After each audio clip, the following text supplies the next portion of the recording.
have a different, is there any different mindset at all coming into this meet, your first nationals or first trials as a post-grad swimmer? Yeah, not really. I mean, I'm still with training with the Cal team, so from that perspective, definitely still want all my teammates on the team. My goals are the same as they were when I was in college, so really nothing has changed from my perspective. Okay.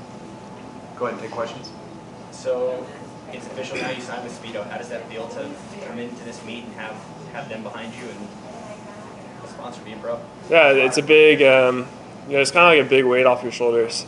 Just knowing, where my future's at. So that was definitely a process that I took really seriously. I definitely did my due diligence in terms of researching everything I could.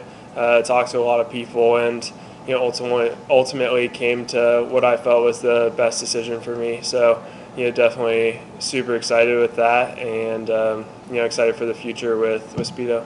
What made you comfortable with that? Just a lot of things. The first thing being, I train with a couple of Speedo athletes, and they say the support they get, from the top down in their company is second to none.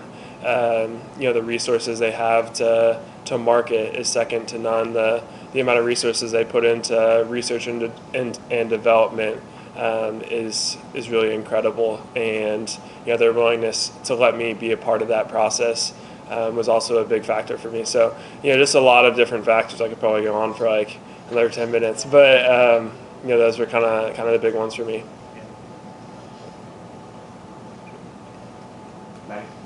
Like you said, still swimming with Cal. How has that familiarity and consistency helped with your transition from college to pro?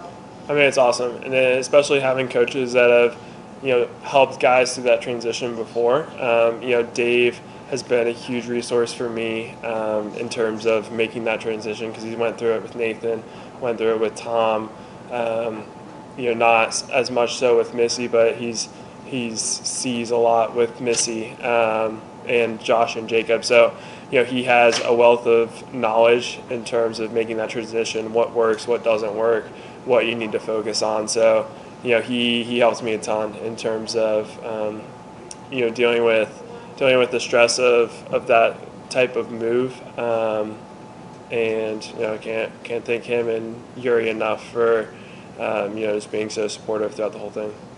So how do you reflect right now on the Olympics back, a year later, trying to beat that the first time? Does that give you more pressure, less pressure, relax? I've never been someone who's really thought about swimming too much before I get to them. Everyone says they're really into the process, but I am definitely a process guy. At the beginning of the season, I think of the whole season and kind of just move right to left, and I really get into my plan throughout the season. And so, that's what I've been doing. I have goals for each day and each week, and so I just kind of gradually move through it, and I think that helps keep the pressure off. So where are you guys in terms of rest right now? Is it not all the way there just because the turnaround to Worlds would be so quick? As far as I know, as far as what I've been informed, we're ready to go.